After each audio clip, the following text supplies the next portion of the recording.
सर्वमङ्गलमाङ्गल्ये शिवे सर्वार्धसाधके शरण्ये त्र्यम्बके देवी नारायणी नमोस्तुते। ओम महालक्ष्म्यै नमः। ओम नमो नारायणाय नमः। ఓం లక్ష్మీనారాయణాయ నమః. అందరికీ నమస్కారం అండి. మనము పరమ పవిత్రమైన ఈ జ్యేష్ఠ మాసంలో చక్కగా కనకదార స్తోత్ర పారాయణాన్ని చేసుకుంటూ ఉన్నాము. ఆ లక్ష్మీదేవి యొక్క కరుణతోని అనుగ్రహంతో అందరూ కూడా సిరి సంపదలను పొందాలి అనే ఉద్దేశంతో ఈ వీడియోలు చేయడం జరుగుతుందండి. చక్కగా కనకదార స్తోత్రంలో ఉన్న శ్లోకాలను అర్థసహితంగా తెలుసుకుంటూ ఉన్నాము.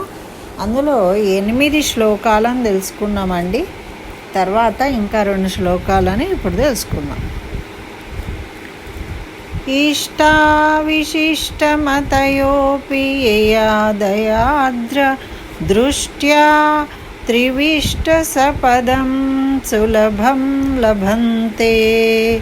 దృష్టి ప్రహృష్ట కమలోదర దీప్తిరిష్టాం పుష్టిం కృషిష్ట మమ పుష్కర విష్టరాయ. ఇష్టా విశిష్టమతయోపి యయాదయాద్ర దృష్ట్యా త్రివిష్ట సపదం సులభం లభంతే. దృష్టి ప్రహృష్ట కమలోదర దీప్తిరిష్టాం పుష్టిం కృషిష్ట మమ పుష్కర విష్టరాయ. అంత చక్కని శ్లోకం అండి. చాలా అందమైన శ్లోకాలు ఇవి. అమ్మవారిని ఎంతో చక్కగా కీర్తించారు ఆదిశంకరాచార్యులు. ఇప్పుడు మనం కూడా అంత భక్తితోని దీన్ని చదివి దాని అర్థాన్ని కూడా భక్తి శ్రద్ధలతోని విందాం. అయితే ఇక్కడ ఏమంటున్నారంటే, ఎవరు కరుణార్ద్ర దృష్టితో చూస్తే ఆశ్రితులైన పండితులు జ్ఞానులు తేలికగా సులభంగా స్వర్గాన్ని చేరి సుఖిస్తారో, మరి ఎవరి వెలుగుతో విష్ణుమూర్తి అలరిస్తాడట. అమ్మ వెలుగును చూసి, అమ్మ వెలుగులను చూసి విష్ణుమూర్తే అలరిస్తాడు, ఆనందపడతాడట. మరి ఆమె ఎలా వెలుగులను ఇస్తుంది అంటే, కమలాసనురాలైన లక్ష్మీదేవి అంటే కమలంలో కూర్చుంటుంది అమ్మవారు.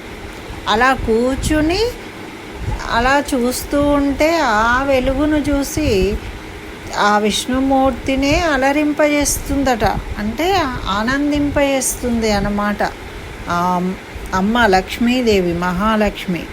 మరి అటువంటి లక్ష్మీదేవి నాకు కావలసిన విధంగా సంపన్నతను సంపదలను ఇచ్చుగాక, వనరించుగాక అని ప్రార్థిస్తూ ఉన్నారన్నమాట. అంటే ఇప్పుడు ఆదిశంకరులు ఆ బీదరాలు కోసము అడుగుతూ ఉన్నారు, మనమేమో మన కోసము అడుగుతూ ఉన్నాము. ఇప్పుడు అమ్మ దయ ఉంచి అందరినీ కరుణిస్తూ ఉన్నావు, నీ కరుణార్థ దృష్టిని కాస్త మా పైన ప్రసరింపజేసి మాకు సంపదలను కలిగించు తల్లి అని కోరుకుంటున్నామన్నమాట. మరి అదేవిధంగా ఇంకో శ్లోకాన్ని కూడా చదువుదాం మనము. గీర్దేవతేతి గరుడధ్వజ సుందరీతి శాకాంభరీతి శశిశేఖర వల్లభేతి సృష్టిస్థితి ప్రళయకేళిషు సంస్థితాయ తస్యై నమస్త్రిభువనైక గురోస్తరుణ్ణై.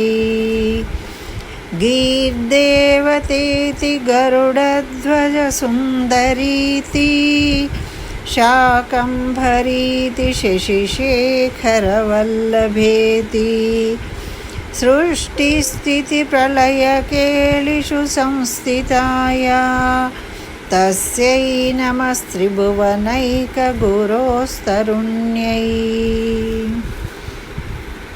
దీని అర్థాన్ని తెలుసుకుందాం. ముందు విష్ణుమూర్తికి భార్య అయిన లక్ష్మిగా, బ్రహ్మదేవుని పత్ని అయిన సరస్వతిగా, సదాశివుని అర్ధాంగి అయిన అపరాజితిగా, శాకంబరి దేవిగా, ఇట్లా అనేక రూపాలతోని ఏ విశ్వమాత సృష్టి స్థితి ప్రళయ లీలలను సాగిస్తూ ఉంటుందో అటువంటి ఆ విశ్వాత్మకుడైన పరమ పురుషుని ఏకైక ప్రియురాలికి నమో నమః. చూడండి ఇక్కడ ఎంత బాగా చెప్తున్నారు విష్ణుమూర్తి గురించి. మరి విష్ణుమూర్తి ఎటువంటి వాడు, మరి మహాలక్ష్మి ఎటువంటిది? ఆ మహాలక్ష్మీదేవే సరస్వతిగా ఉంటుంది, పార్వతిగా ఉంటుంది, శాకంబరీ దేవిగా అనేక రూపాలను కలిగి ఉంటుంది అమ్మ.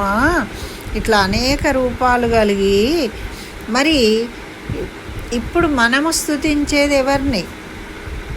అనేక రూపాలలో ఉండే తల్లి, మరి సృష్టి స్థితి ప్రళయ లీలలను సాగించే ఆ విశ్వాత్మకుడైన ఆ శ్రీమన్నారాయణుని ఏకైక ప్రియురాలివి, నీకు నమో నమః అని ఇక్కడ అమ్మకు నమస్కరిస్తున్నామన్నమాట మనము. అది భక్తితోని మనము ముగ్గురమ్మలను మూలపుటమ్మ అంటాం. అమ్మవారు అంటే అంశలు. ఆ శ్రీమన్నారాయణుడే దేవాది దేవుడు, ఆ శ్రీ మహాలక్ష్మి జగన్మాత. అయితే వివిధ తన అంశాలుగా వివిధ స్వరూపాలలో నారాయణుడు ఉద్భవించినట్టే మన మహాలక్ష్మీదేవి కూడా వివిధ రూపాలలో అంటే భగవంతునితో సహా ఆ శ్రీ మహావిష్ణువు రూపాలతో అనుగుణంగా ఈమె కూడా అనేక రూపాలను ధరిస్తూ ఉంటుందన్నమాట. అయితే ఇప్పుడు మనము ఆ మహావిష్ణువు యొక్క ప్రియురాలి అయిన మహాలక్ష్మిని మనము స్తుతిస్తున్నాము అని తెలియజేస్తున్నాము. మహాలక్ష్మీ కటాక్షం వల్లనే మనము ఆమె అనుగ్రహంతోనే సంపదలను పొందుతాము కాబట్టి మహాలక్ష్మిని మనము ప్రార్థిస్తున్నాము అన్నమాట. ఇదండి.